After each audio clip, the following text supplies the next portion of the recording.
शहरातील वाड्या पार्क क्रीडा संकुलाच्या मैदानाच्या कडेला कचऱ्याचे साम्राज्य पसरले असून मोठे गाजर गवत आले आहे।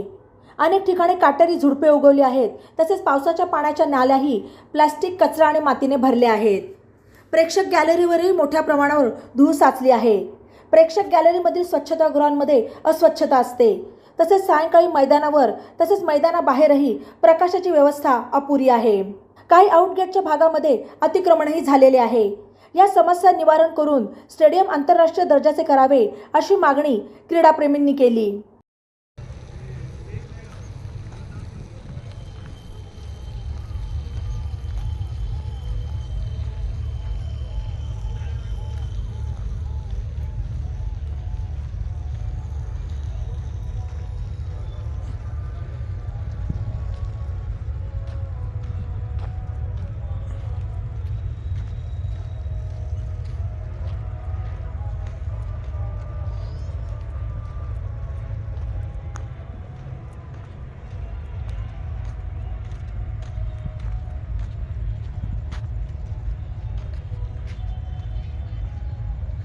लेटेस्ट बातम्यांसाठी ई नवा मराठा यूट्यूब चॅनलला सबस्क्राईब करा आणि बेल आयकॉनवर प्रेस करा।